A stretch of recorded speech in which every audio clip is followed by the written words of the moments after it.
Welcome to the House on Fire podcast.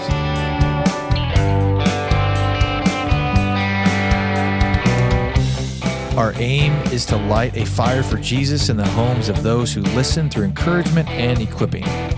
Let's partner together to advance the gospel in the next generation.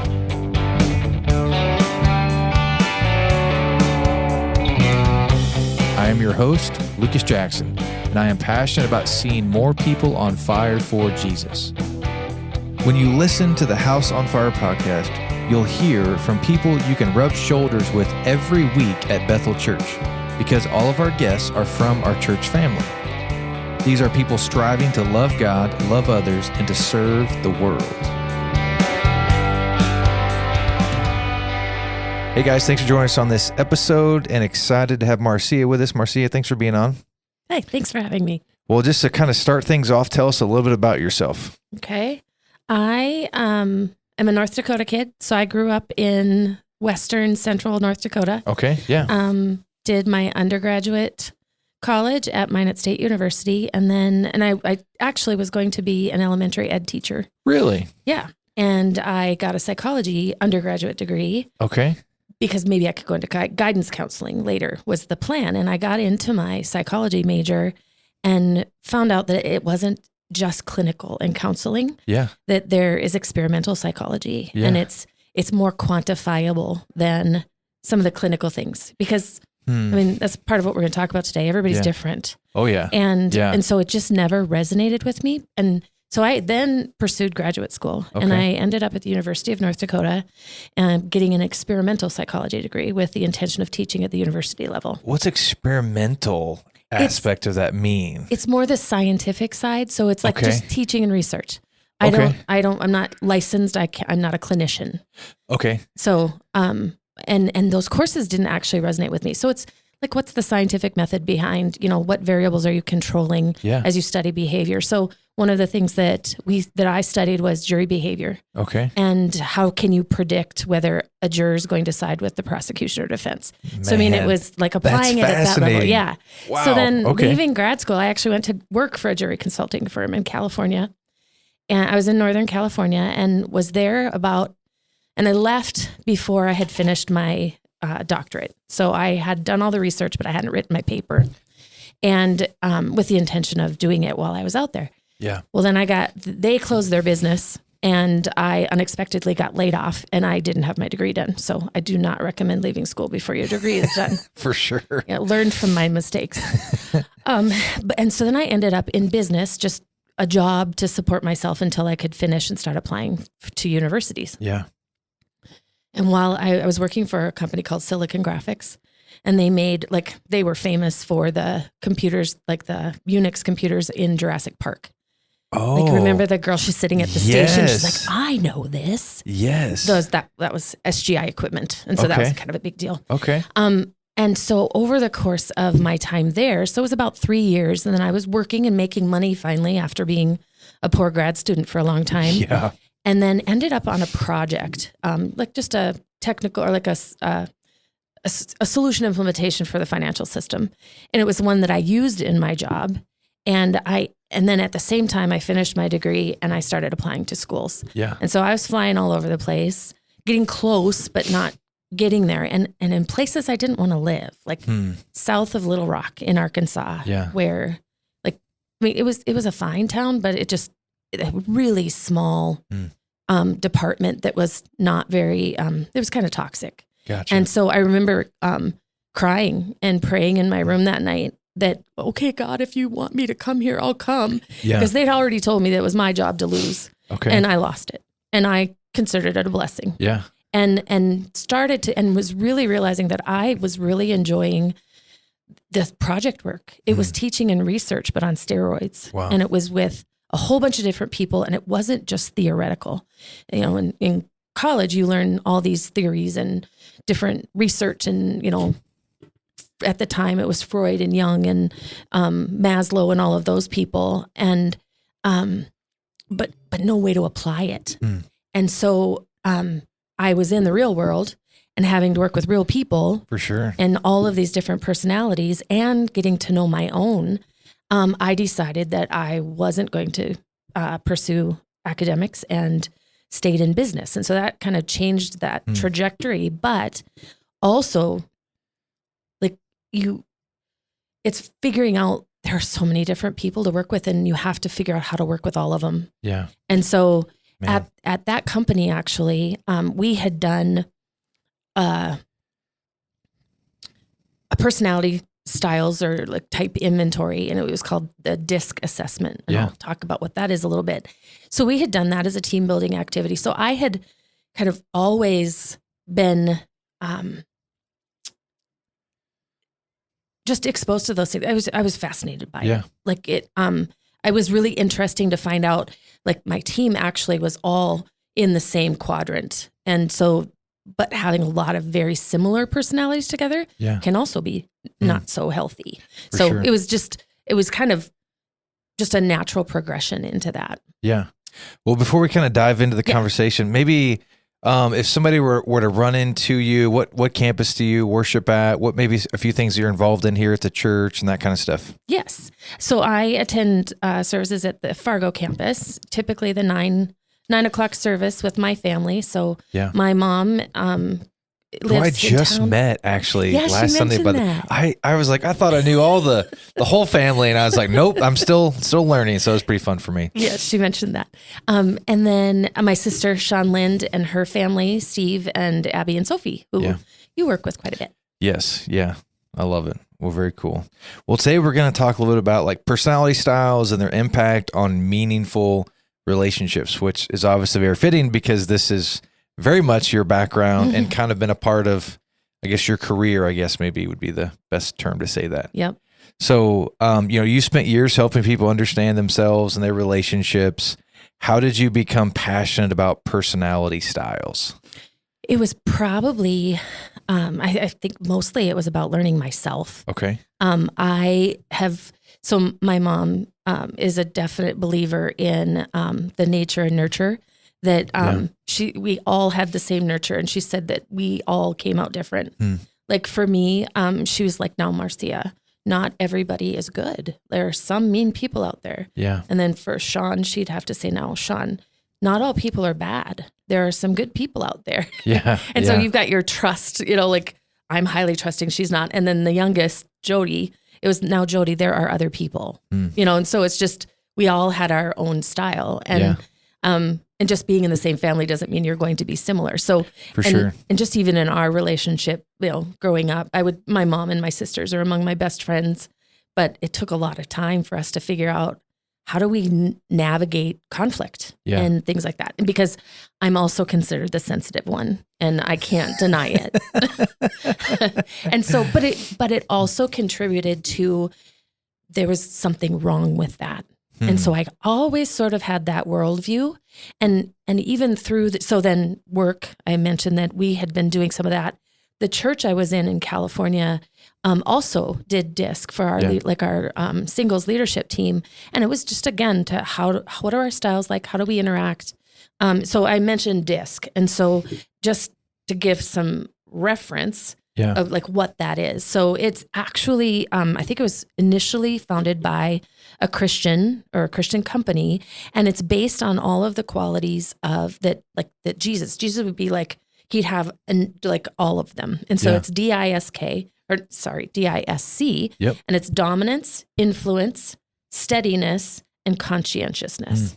And so like the dominance one, they're driven, they're direct, they're blunt, strong-willed. I'm a D, so. I was actually going to ask you, that's what I had guessed. Yeah. Influence is charming, collaborative, energizing, trusting. They're the ones who are energized by being in with people. Yeah. Steadiness, stable, calm, patient, predictable, deliberate. Conscientiousness is analytical, cautious, systematic, private, and objective. So your D's are a lot of your CEOs and like the presidents and different things like that. Yeah. I's, salespeople, people who are energized by contact or like physical time with people. Yes. Yeah. Like social recognition is really big. Steadiness. A lot of those folks are teachers and administrators, and they like the routine. Loyal and consistent over time. Like a golden retriever. Yes. Yeah. And then conscientiousness, those are your engineers and accountants, and they're very cautious, and they don't want to be wrong. And so and even in this, so I'm a high S. So, but the interesting thing is, so in all of these different, your personality styles can flex depending, they're not the solid, personality characteristics. Okay. So introverted, extroverted, the more of it's part of your character, whether you're trusting or skeptical. And so those are the ones that are formed by about the age of 5. Okay. And you can start to see them in your children, and and those are the things that you they're more core personality styles. Again, if Jesus had all of those, it means that there's a place for all of them. So even from the very beginning, it was always stressed to me that you don't have to be all of those styles are leaders. And so then I think the other thing that we did was also Clifton's strengths. So it was Strengths Finders before. There were 35 different personality or the styles. Yeah. And so having taken that over time too, it's really interesting to see in this environment, I was more at church. Because that was my friend group too. Then when I tested at work, I was high C. Okay. And because my job at the time was to be right. I was doing invoicing on orders. And so you had to have all your I's dotted and T's crossed. Yeah. And so I came out high C there. Now later in my career, definitely solid in the S. And I've never been able to be in the D. I've never had anything show up in there. And so, and I think that has been an interesting journey. Yeah. And I think part of the struggle that I'll talk about a little bit later. Yeah. Are you familiar? I just finished the book today, The 6 Working Geniuses. Yes. So Peter Lencioni or Patrick? Patrick, yeah. And our staff is kind of utilizing those to kind of help us understand each other more. That one's been easier for me to comprehend maybe more than the Myers-Briggs. That one just felt more complicated to me. And I can never remember all the letters. Yeah, there's a lot that goes into it. So, well, in your experience, why do personality differences matter so much in relationships? I think so again, a lot of it for me has been about understanding myself. What triggers my flight or fight? I had a manager back in my Silicon Graphic days. Now, for those of you who haven't met me, my paternal grandfather was 100% Swedish, and my paternal grandmother was 100% Norwegian, and I look like it. I am really fair on even a tan day. And I had a manager tell me, "Do you realize that your face gets red when you get defensive?" And I remember thinking, well, what on earth am I supposed to do about that? Yeah. It's my physiology. And did you even know that was a thing? No. Okay. I mean, it makes sense. I probably could feel, if you feel defensive, you can kind of feel your face and, all of those things. But it's how do I keep it from turning red? And so then, again, one of those things is just over a lot of years of just figuring me out. Yeah. I realized it was my thoughts. Fascinating. And your thoughts create feelings, and the physiology that follows, right? And when you say physiology, what do you mean by that? Your parasympathetic responses, your heart starts beating faster, your eyes can dilate, you can have those same reactions and I'm a really good worrier. And so I can worry about something and have the exact same physiological response then as if it were really happening. That's the way our body chemistry works. Yeah, for sure. Helmsworth, the Thor one, he was talking about how he had severe stage fright, and he would get physically sick before every audition. Oh, yeah. And he had read an article that the response to fear and excitement physiologically is the exact same thing. So would that be similar to I've heard a lot of people talk about how the brain reacts in terms of drug use and even being addicted to social media. The brain reacts the same. So it's that kind of aspect, right, that you're kind of talking about? You can think about something. You can think about a fight you had, and you can have the same biological response to that. And that was something else that I learned is I got really tired of amping that up all the time. like in repeating an argument, like whether it's to my family or to somebody else that I'd had with someone else, or a disagreement. And I put myself back in that same exact spot instead of how do I manage those thoughts and feelings and be able to have a more productive response to it. Well, it makes me think about how oftentimes people are like, well, you just got to talk about it. You just got to hash it out. You got to, which there's benefits to that. I mean, processing through things, I think. But that could be a bad component. Yeah. And so I eventually, like some of it was age and I hope a little bit of wisdom. I just got tired of talking about it. And I'm an out loud processor. Okay. My sisters are not. And so and then that's the other thing about like, how does this affect your relationships? I drive them crazy. But your sister, your family's great. They're so kind. I mean, I guess from what I've seen, I'm sure they're not always perfect, but yeah, it's been a lot of years. I mean, we work really hard at it, but I mean, it's also, I drive them crazy if I ask what's wrong, what's going on? 'Cause I can tell. And so it's giving them time to process, not pushing. And when they're ready, they'll say something. So what I hear is you've grown to be really tactful in how to observe and see what people are. I mean, you can't tell what they're thinking, but I guess you kind of can in a sense of how their body's reacting. And so then you have found a way to craft questions to help care for them. I try. I'm not always good at it. No, that's fine. But it's some of our discussions were a little spicy, where it's just like, I'm not mad, but I will be if you keep asking. For sure. That's so funny.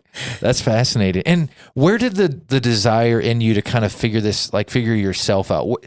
Like if you kind of had to like point back to when that the why behind that, would you know what that would be?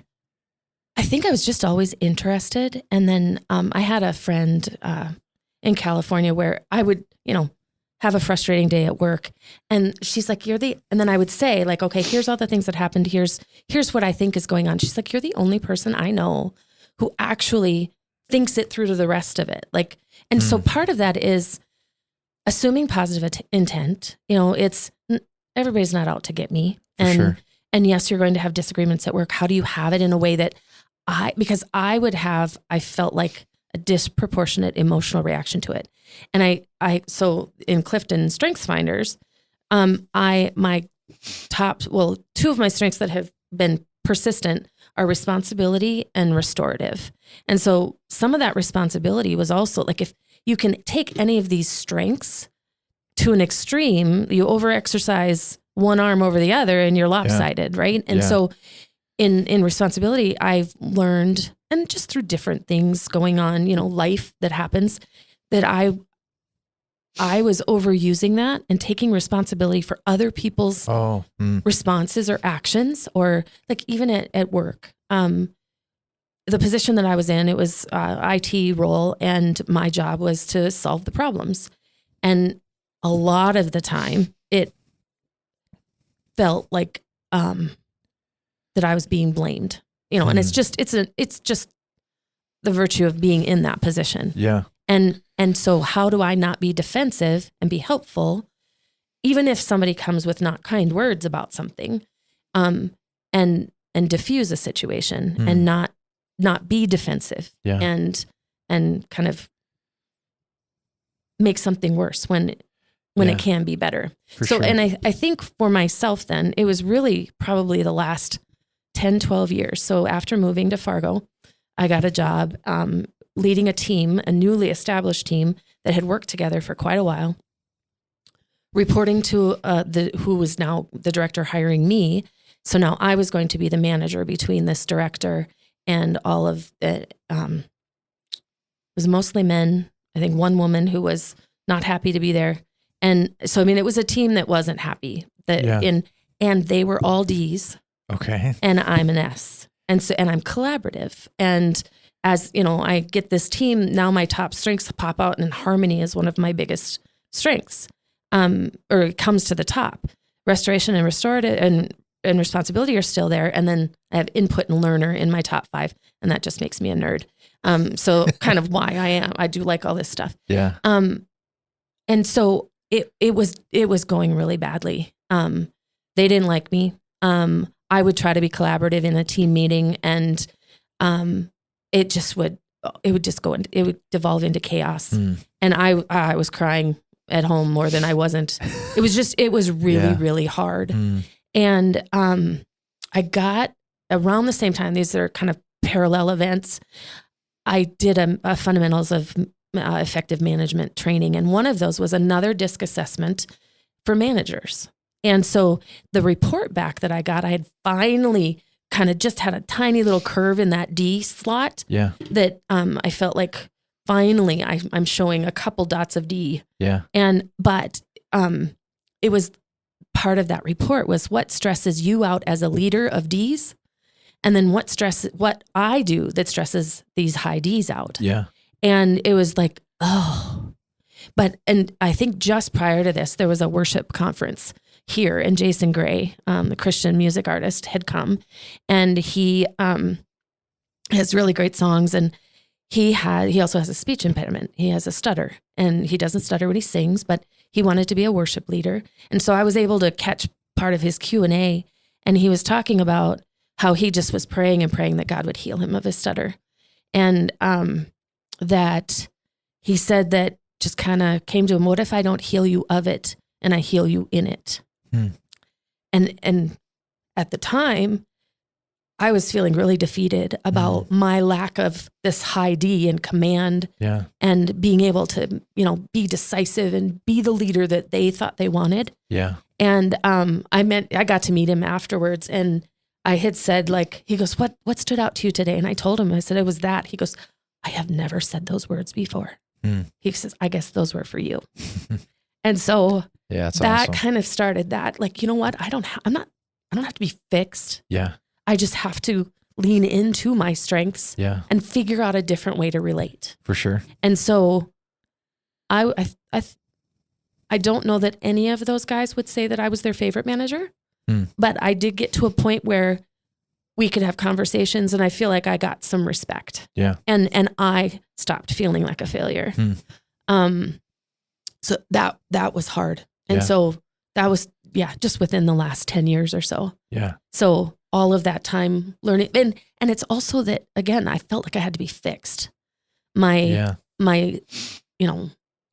the being sentimental or highly emotional, and I don't cry at work. So I will say that I can cry over any commercial and any puppy rescue, all that kind of stuff. But, so it's just that these aren't flaws. This is the way God made me. Yeah, absolutely. What are some of the most common ways personality style shape communication and really connection with other people? And you talked about that a little bit with navigating that as a manager, and all of those things and trying to work well with that team. But what are those most common ways personality styles shape communication in just connection with others? I think it's the, you telling me you're a D. Part of that then is, I'm an S, and I have all the details. Get to the point. Is how I would try to structure some of my conversations with you. Don't, which I'm doing right now, is going on and on about all kinds of things, but you said that was okay. Yes. And then like a C, like it's also like trying to, if a fear of being wrong is a big part of their personality style, then I don't want to go in accusatory. I want to go in asking questions. And they don't want to be left out. And so sometimes I over communicate to people that I know are going to feel left out, even if it's maybe not that relevant. And most of my context is work, and work relationships and team building and things like that. But it applies anywhere. And again, knowing that I've got family members who don't like to process things out loud. And when I do it to them, it's torture. Because I need to do it. So I just make my mom listen instead. So what I'm hearing you saying is be intentional about knowing others well, so you can communicate and interact with them in such a way that to bring about unity or, and not frustration. And there's going to probably be some of that, of course, but taking the time to learn others so you can care well for them. So with my team, that I had first started out with, one of the things that I did, and I would like to think I did it consciously, but our staff meetings were terrible. And when I would ask them for input or anything, so I just switched it and I started asking those questions in our one-on-ones. And so I'd just ask everybody separately. Yeah. And then I could come in, because part of what drove them crazy is that I wanted to collaborate and come to a decision. They just wanted a directive. And so, I mean, I don't think I was gaming the system, but I'd gather all of their feedback separately, and I'd come into a meeting and present options that they could choose. And it completely changed the dynamic, at least for me. And I felt like there were less of, they started to respond better. Yeah, that's fascinating. And in that interaction with that team, were there others that were trying to do the same with you in terms of like, they're like, I understand I'm a D and you're you know what I mean? And did you see any of that aspect reciprocated in the relationship? My director at the time, and then I would say like, okay, today we're going to talk about feelings. And he hated them. But it's really all I needed him to do is make a decision. Yeah. Or other groups of people, other colleagues. And it's like, okay, today we're going to talk, because they would basically just throw roadblocks up, but have no reason for it. Or like, I knew they didn't like the direction we were going as we're trying to collaborate and create a process for something. Yeah. And you could tell, but then nobody was bringing solutions. So I would usually, I'd just even joke about it and say, we're going to talk about feelings today. Like, do you like it? Do you like it? And we're going to decide on something with that director who hired me, Heidi, and, very technical. And so we had done, he actually did, it was a little bit stronger than a personality profile, but it got to some of those more core personality types, like your trust and your skepticism. On a 100-point scale, I'm a 2 for skepticism, and he was a 99. Oh boy. So very different. Yes. But he had talked about that. Like, I don't trust people. And he wouldn't trust me with technology, but he trusted me with people. And so we would have some of those relationships. Yeah. Because he knew that team needed a coach. And he actually even told me he was very happy that he had hired, he was right in hiring a non-technical person to manage technical people. Because you try to humanize them a little bit, like they're ones and zeros, and that isn't how life works. For sure. And so just trying to be a little bit of a translator, but so he took this same assessment that I had taken, and I said, so what'd you find out? And he goes, that I'm a jerk. And it's fair enough. And it's just like, well, no, that's a little strong, but it would be things like, and we would talk about it. So that high in command and driver, like he would make a decision and tell people to do it. So then I come along a couple years later, and I was telling, in a one-on-one, I was working with this group on creating a process for ticketing, like for issues. And he's like, why are you working on that? I told them to do that 1.5 years ago. I'm like, because it's not done. Like, just because you tell somebody to do something doesn't mean they're going to comply. It's so funny because that would have been the exact question I would have asked you as well. I would have asked the exact same thing. And it's fair, but it's, and so I think it's recognizing then for him, just being able to hold up that mirror and say, like, they need more support. Like if they knew the answer, they would have done it. For sure. Yeah. Or if this, and a lot of it is collaboration. That's my nature. Yeah. And so I don't understand when people can't collaborate. Yeah. And so then I have to somehow translate that into, okay, maybe I pull a group of people together and we talk about something, and then they're collaborating and they don't know it. But give it enough structure so that it doesn't feel like a waste of time. Yeah. And then on my side, like being highly collaborative, then I run the risk of people thinking I don't have opinions. I have been accused of using Jedi mind tricks. And I'm like, I told you exactly what we wanted to do. Yeah. And we did it. Like, that's not a trick. Yeah.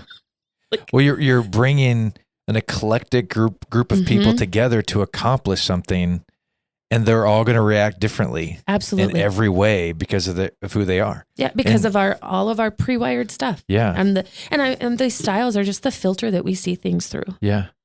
And some people probably recognize that and others probably have no idea. No. Even as you're talking, I struggle. I don't trust people. So anyway, it's just, I'm filtering all these things that you're saying. And I am such a sucker. Like everybody's good until they're not.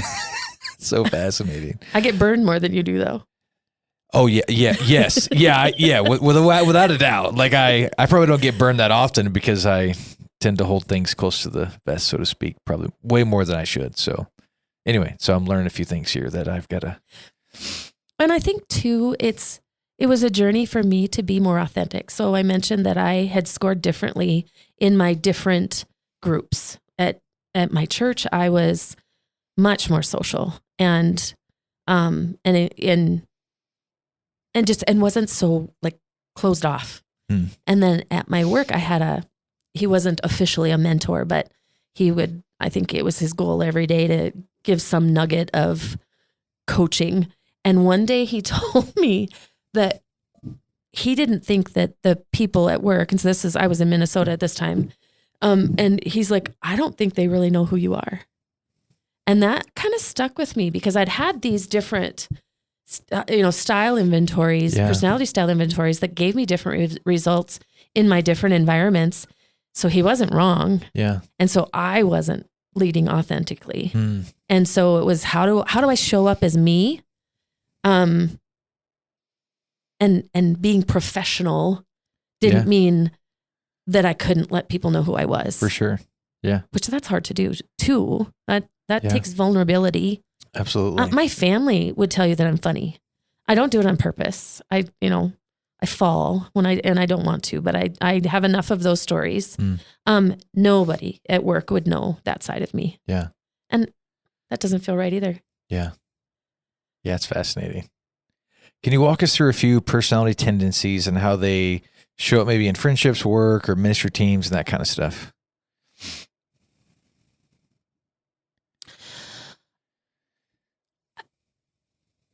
I think it's more than how they show up. It's the recognizing them. Like in terms of like self, or like you or I, others. as we're with other people, because there's no two personalities alike. Yeah. Clifton Strengths has done. There's some number out there about the probability of somebody having the same order of strengths. Okay. And it's astronomical. Yeah. It's almost impossible. Because it's different. And then our nature, or like the nurture, influences some of those things. So maybe we're very sensitive and optimistic, but our environment kind of beat that out of us. Yeah. And so it's understanding and giving people that grace to show up as who they are. Yeah. So I don't know that it's necessarily a tendency, but it's recognizing what, like you said before, like how to best show up for them and for yourself. Yeah. Like I think the biggest journey is me, or has been me, in knowing that if you or a leader, which I've had do before, comes with a really blunt statement, then I don't have to take that personally. I spend a lot of years doing that. Yeah. And so it's really like understanding, okay, that's his style. That doesn't have to influence. I don't have to get flushed. Yeah. I don't have to tell myself that story that I did something wrong. And that's why this is coming to me in this way. It's, get the facts and then move from there. But it's, I think, giving them grace too. Yeah. And I even wonder just intentionality of trying to care well for others, ask good questions, and just building those relational connectability so that you can overcome those spicy moments. Right. And that does require time, energy, effort, and conversations. And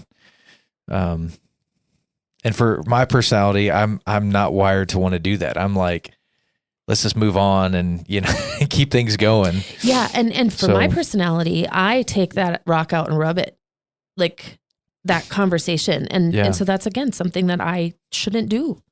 That's me taking responsibility for something that it wasn't my, I get to choose how I receive it. Yeah. And put it through the right filters. So Philippians 4:8 is huge for me. And it's just even that, it's whatever is true, whatever is noble. It goes for my anxious and worried thoughts, but it also goes through, I had nothing to do with that decision that caused that domino. Yeah. Those dominoes to fall that way, but what can I do to help? Yeah, no, that's awesome. That is pretty great. What are some like typical misunderstandings that can arise when two different personalities interact? And maybe sometimes not really interaction. Maybe it's more like where they collide together even. Right. I think it's assuming that one style is better than the other. That's where it's an us and them.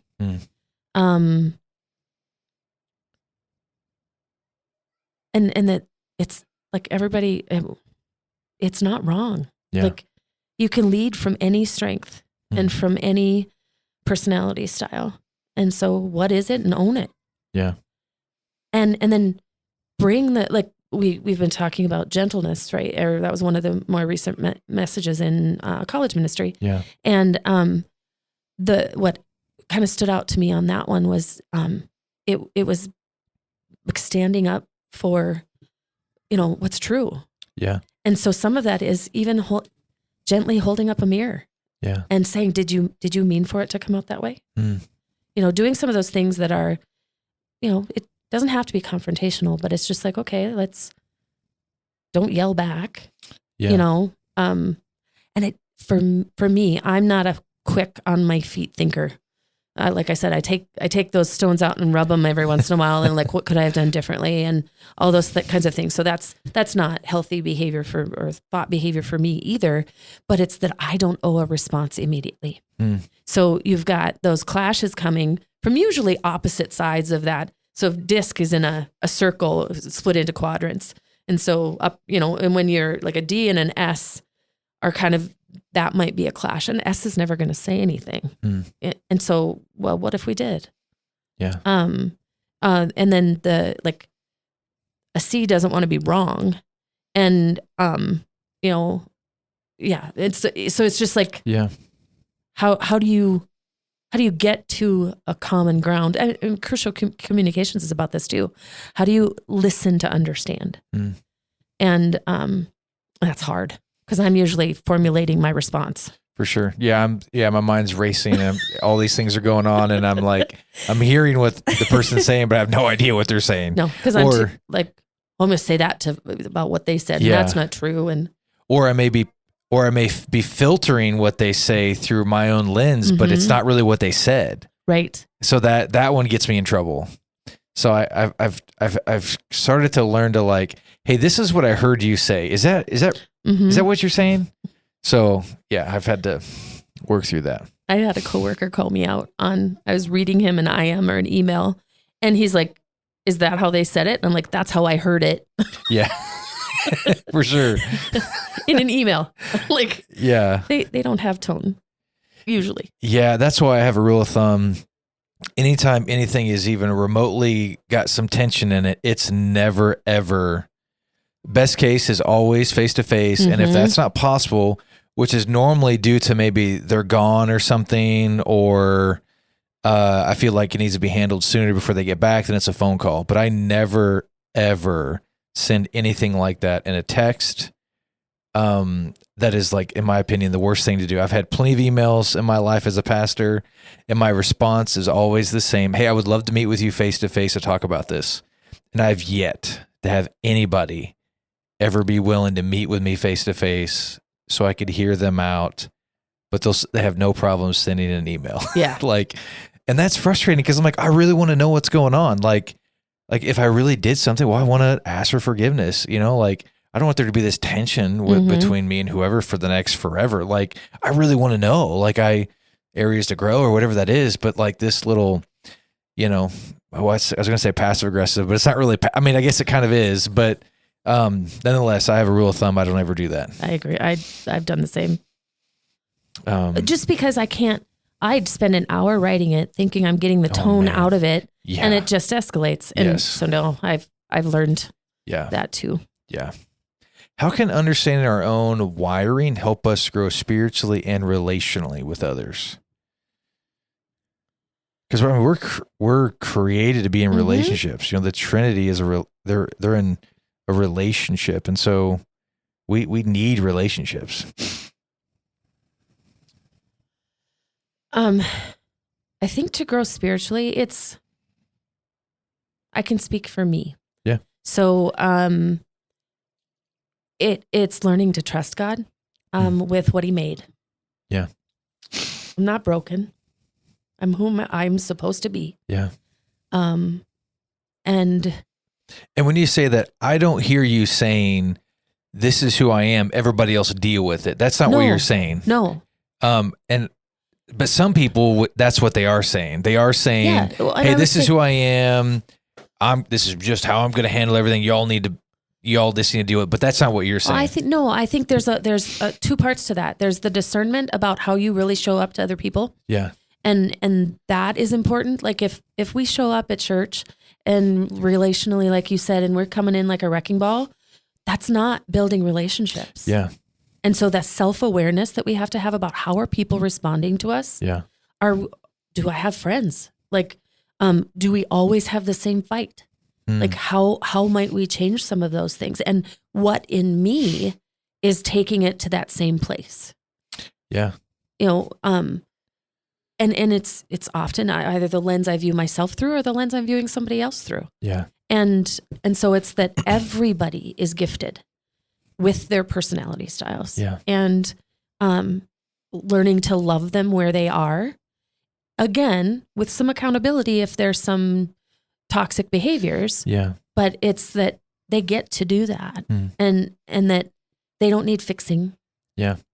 Unless maybe they do, but that's up to them. I mean, we can point it out from a biblical perspective, and in what areas might that be a sin or a barrier to them and blessings that they're not receiving. Yeah. But I think that's the one-on-one kinds of conversations that you get to do when you build relationships. Yeah.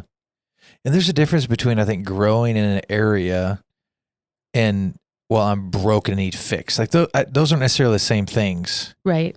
And so I think, and I appreciate what you're saying in terms of like, we shouldn't be looking at ourselves and thinking like yes, we're sinful, but like we shouldn't be looking at ourselves, well, because my temperament is this way that I'm somehow flawed for the rest of my life, you know? You're not flawed, but you're also not excused. Oh, yeah. Yeah, for sure. There's the both ends of that spectrum. And I even wonder too, just thinking about how this could relate within marriages, friendships, even parenting, even helping, one child understand appropriately, I guess, how to communicate and care for each other. There's a lot of implications to this, being in a biblical community, a church family, being involved in a life group, all those things. Because I've learned every tension that I've ever talked to, and I spend most of my time with students, every issue that's going on in their lives is always a relational issue. Always. Like it almost always at the core of the issues that they're having in their life are when you get down to it, it's a relationship tension of some sort. And so we got a lot to learn. And it's the stories we tell ourselves, right?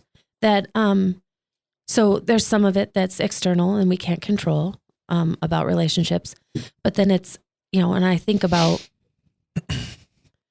just, all three of us, my sisters and I, and our relationship with our mom, she recognized that we all needed a different prompting. And so I think that's and sometimes that was pointing out, the, speck in our eye or the plank in our eye. Yeah. When I would, my grandmother always said, like, if one person is mean to you on the playground, then it's probably their fault. But if several people are mean to you on the playground, it's probably yours. There's one common denominator, you. Yes. Yes. And so it's just like, is it introspection? Like, is it me? And if it's not, then what? What are the things that can be done? Yeah. And some of it is just, again, being able to say, when you said that, this is what I heard. Yeah. Did you mean it to sound that way? And get the other person to reflect, and then get to a place where you can actually have a conversation about it. Yeah. Yeah. And build each other up. And it's usually best to have that conversation much sooner than you think, not 4, 5, 6 months down the road. It needs to happen much sooner than you think. Because then if you wait so long to have that conversation, then you don't, I mean, there's been plenty of times where I've been mad at my wife and she's like, what are you mad about? I'm like, I have no idea. Like it's like 3 days ago. I have no idea. So sorry. I wish I could add anything, but I don't really know. So, so just that deterioration of understanding is probably only going to continue to get worse the longer we delay it. Right. So what role does the gospel play in transforming unhealthy patterns in our personalities or relationships? Because we probably, all of us have some aspect of unhealthy patterns in our lives. And so how does the gospel play in transforming those things? I think the more we're in relationship and, seeking Jesus, the more we become like him. Yeah. And we find that balance in all of those different styles that we've been gifted with. Like I said, if I can have a personality style of restoration, but it doesn't necessarily mean that other people want to be fixed. Like I should also keep my nose out of some of the things. Yeah, the scripture talks plenty about those things. Yeah. Yeah, and so it's like don't overuse them either. But I think it's that, and then ask. I mean, pray about it. Pray for discernment and for the ability to see the areas that we might have that are getting in our way. Yeah, that's good. How have you seen or personally seen God use personality awareness to strengthen your own relationships? And you've touched on that a little bit, even in our conversation here, but any other specific examples you'd like to give in regards to that? I think it's my family's probably my best example of that. Again, it took a lot of years for me to really, I was insecure. So if I could sense that there was conflict that was unresolved, which I'm unfortunately good at, but then I got into my own head. Right. And then I'm trying to think of all the things that I could have done. And when it could have been traffic on the way home, or like you said, like, I don't know, it was something. Yeah. I mean, my mom had a dream once and woke up mad at my dad and was mad for days until she realized, oh, wait a minute, we don't have carpet in the van or something. Like it was like, my wife has woken up mad at me because of dreams. And I'm like, I don't know what to do with this. So anyway, that's funny. And so, but it's the, not like letting go of my need to know what it is because it's not mine. Yeah. And so then to be more supportive of my sisters who both, again, internal processors, don't want to talk about it until they've already made the decision and they're done. Yeah. And then I can't, again, it's not about me. I can't feel left out. It took a long time though. Well, but it's cool I hope they would say today I'm okay at it. Yeah. But I don't know. They might call me a liar.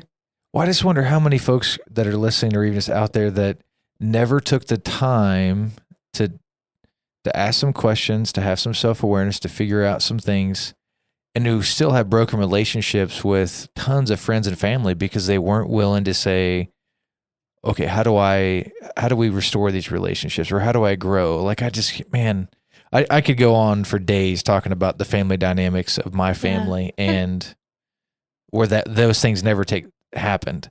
So there's just been tension forever. So anyway, it's just cool to see that that's not a part of your guys' story. You guys have kind of taken some time. I probably forced them to. Well, they probably needed it, So just, so that's just encouraging to hear that, because you could have easily been like, well, this is how it is and I'm done. And and I don't want to oversimplify it either. Not all family trauma can be blamed on a personality style. For sure. Like, they can flex, they inform people about who we are and, how, but they're definitely not a they're not the only band, or like they're not the only solution. But I think, but as far as that goes, I would point more toward the self reflection and what could I do differently? And if it's nothing, then it's, like, it's not because of, because I cry easily and all that sort of stuff. Like the friends and not everybody's meant to be my friend. Yeah. Yeah. For people who feel stuck in conflict or just repeated relational friction, where would you encourage them to start? The introspection, like what are some patterns that they're seeing? Again, like my grandmother on the, with the kids on the playground. Yeah. Is it the same thing? Is it different things? I did a ton of reading, like it's a lot of it is leadership, but it's leading yourself first. Yeah. And so then I would say for the big stuff, counseling, find a good Christian counselor. Yeah. I know we have services here at Bethel. Yeah. And find people that you trust that can help you build you up. And then I get good advice. And when you say like the introspection, like give me a few like practical steps of what somebody could do in order to work through that. Cause somebody could easily be thinking like, well, that's great, but I don't know what that means. Like where do I, and obviously reading, getting advice and wisdom, relationships, community, all those things. But what would maybe just a couple of real practical ways for somebody to go about? Some of my favorite books is Clifton Strengths Finder, like a $20 book, and you get the assessment with it. And so, I think it helps you have words for yourself. And what I love about positive psychology, so I mentioned that, I did grad school, and before the last 20 years, and in the last 20 years, positive psychology has really come out. And so anything around that, in how do you get to know yourself and build on your strengths? I would have loved to have been in school now, and because everything before was about dysfunction. And now it's about how do you lean into where you are functional. And so I love that stuff. And so I like what they have to say. And again, it's a little bit prescriptive. They got some suggestions in there. Yeah. And when you do the assessment online, you get something back where it tells you like, you do more of these things and, maybe do less of these things. So it's just a place to start. I think that, spiritual gifts, there's a lot of assessments out there on those. Yeah. And they're a little bit different than your personality style, obviously, but I think they all tie together. Yeah. I have administration, or at least I did the last time I did that. And I thought that was a crummy one. But it's one that I love. I mean, I don't have it, but I need it in my life. So, but it's about governance and rules. And so then when you put that in, like it complements my high S, which is steadiness, stable, the administrative teaching, routine types of things. That's like, oh, okay. Governance is a better word.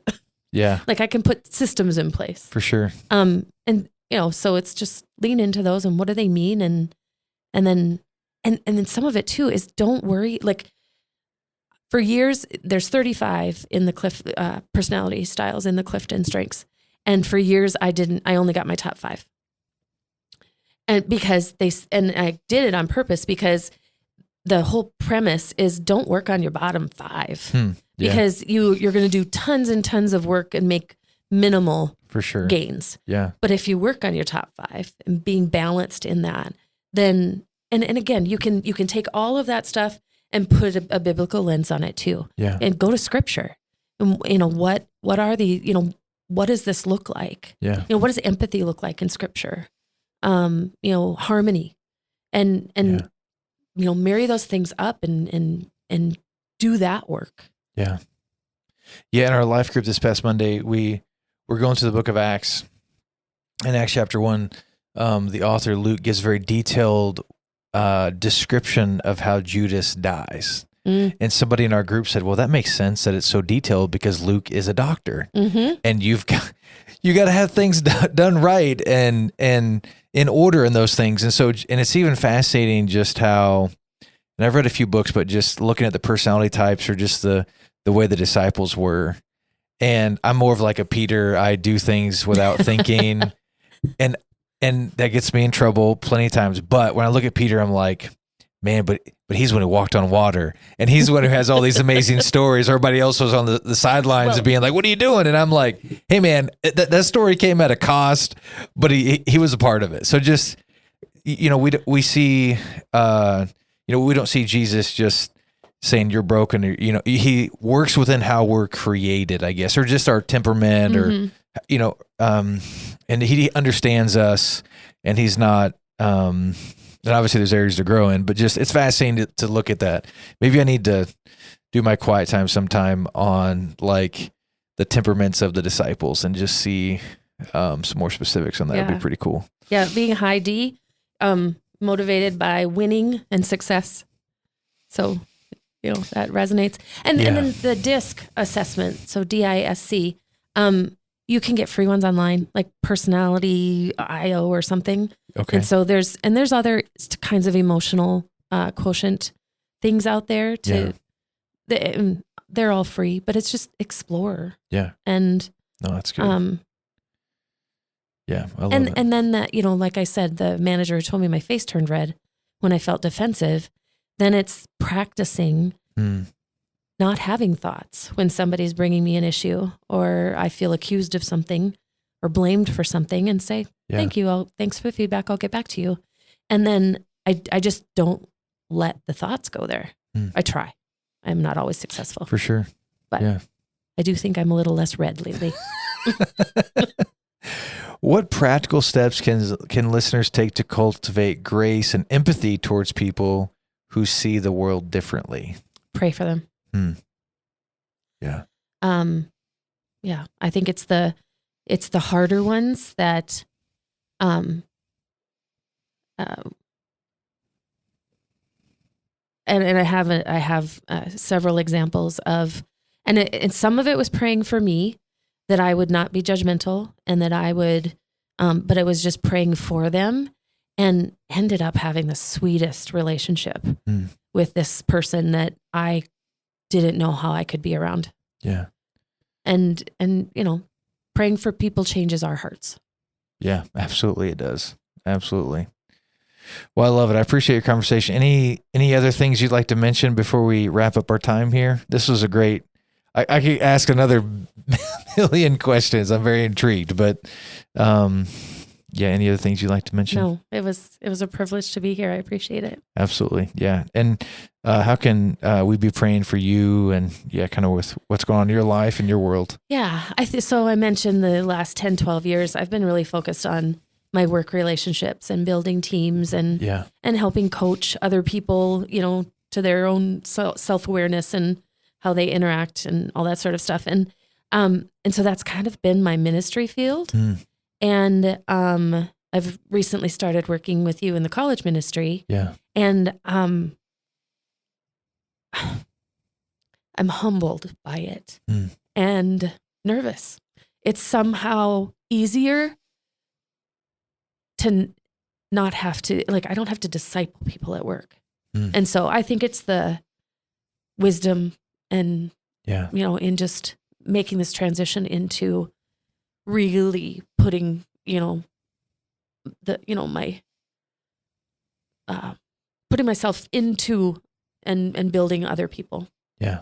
You talked about the importance of discipleship.